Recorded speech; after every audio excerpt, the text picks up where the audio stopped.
makakausap po natin si si Professor Ranjit Rai and of course Dr. Mangahas. Andito rin po silang dalawa. At pagpapatuloy natin ang talakayan. Napakaganda kanina, napakinggan namin yung talakayan ninyo, kaninang tatlo, no? Napakaganda, napakarami naming natutunang pang-awakening, pang-gising, yung mga inyong tinalakay kanina. Pero siguro maganda nga, Professor Rai. Ngayon naman, yung pagpapakita ng mga voters naman ang ating pag-usapan. What does it tell us? Itong nangyaring gulat ba? Hindi naman gulat, Pero parang nagising tayong lahat sa choices. May nababanggit si Professor Rai na dark horse Pero medyo maraming dark horse na pumasok sa top 12, Prof. Yeah. In our last report, we did mention sa Octa, it's too dynamic for us to make a final call, and surveys do change. And that we were saying as early as April that there will be significant number of possibilities that could happen, and that's exactly what happened. And personally, I was surprised by the results. I knew Bam was going to win. But I didn't know that he was going to win this big. You did? Pero kasi nasa number 12 naman siya sa amin. 12 to 15 in your survey. Mga surveys kasi parang within striking distance lang siya. Pwede pa siyang malaglag, hindi ba? I mean, sa straight 12 siya. Straight 12. Meaning, so he wasn't in the range. Not just in the range, but, he was...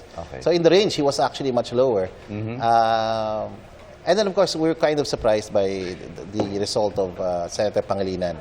Yeah. We did say in the media that Congressman Marcoleta, at least in our last survey, had a very good chance because he was the only candidate in our survey that went up 9 percentage points. Everyone else went down. So...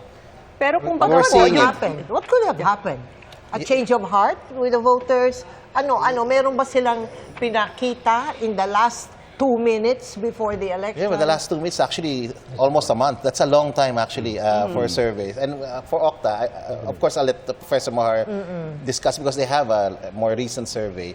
We ended our survey in April, so that was it. So we had 3 weeks of nothing, really.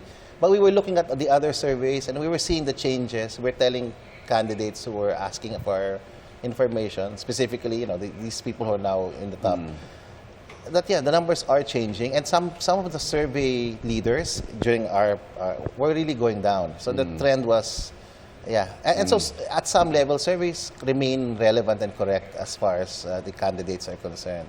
Now, as far as people's expectations, we're not a crystal ball at the moment yet. As we go forward and as we improve, lalo sa Octa, we will get things more accurately. But this was a dynamic election. Some people were saying wild daw yung election results, no? And maybe that's maybe there's some truth to that. Yun ay talaga. Pero hindi pa ho tapos ang botohan. At tayo ho ay may partial, unofficial pa. So hintayin natin matapos. Pero Mr. Mangahas, we can ask Guru Mr. Mangahas, no? Because pag nakikita natin yung survey tapos kakahambing natin dito sa naging actual results, no? Parang ang laki ng gain, no, ni na Bam tsaka si Kiko. On the contrary, pinakamalaking heartbreak naman yung kay Ben Tulfo. He dropped by what? How many points?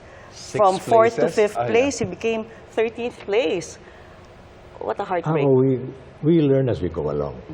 Di ba? Kung anong mangyayari dun sa katapusan. And if we get the majority, okay, that's already success. Yes. But it's not as successful as we were before. So, hintayin natin, and then let's see. And then let's survey, let's ask the right questions in our next round, because we're in the field, no? Politics or no politics, we're in the field 4 times a year, and we can ask anything we like. So we will ask again, what, when did you make your decision? And we'll see if we can ask why. But why is the hardest question to ask. Na-factor in ba yung mga endorsements like the INC and then, the other endorsements that came in? INC is not a big, group. INC is, I think it's smaller than the Muslim group. And we never figure out the Muslim group. How about yung mga endorsement in Cebu Governor Gwen Garcia kay BAP? Was that factored in as well? I mean, you got a lot of endorsements? The question about the vote is already the net after everything happens. We won't know about factor X unless we have a question about factor X. Right? And we can't think of all of those. We can think of them later. Right? But before the fact, we don't prepare that. Especially we don't, because we're not, we don't have a political agenda. Even the agenda of our sponsor, we have a sponsor. Our sponsor is Strat-based Consulting. Yeah. Even they, their items are not maybe the items that I would ask, but they're the ones who commission them. So we have to make do with that. Okay. O siguro, Prof. Go ahead. Yes. Siguro po, Dr. Mangahas, no? Yes, ma'am. Sabi ko nakita ko, tama ba ito? 98.64% na tayo? Sa COMELEC, hindi yes. Sa COMELEC Yung yan? report ni Joseph kanina, yes, Oo, parang I saw the same ganun number. na kalaki? Tapos na ba? Ganon? Ganun Hindi ba ko pa- kalaki? At 98 I think the returns that have been submitted, no, but I don't know if Submitted They have been returns. counted. Pero hindi pa canvas. Hindi pa canvas. Yes. Okay. The actual canvassing is only going to start really today. Remember, what we're seeing are just the reports coming to media, but the actual canvassing is done by COMELEC with the election returns. And what they're saying is that the actual physical election returns are only But coming in. usually, Prof, kailan mo pwede nang sabihin it's in the bag? When the COMELEC declares that it's in the bag, Yeah, yeah. I think But I mean- based on our laws, no. Sige. But definitely, what you have come out from the transparency servers should mirror what comes out in the Yeah, but at the electoral rate we are going, at the rate, they are canvassing, alam niyo, yan ang iniintay ng lahat, ha? Yung official. Yung official. While Kung we wait, sino nanalo while we talaga. wait for the official announcement from COMELEC,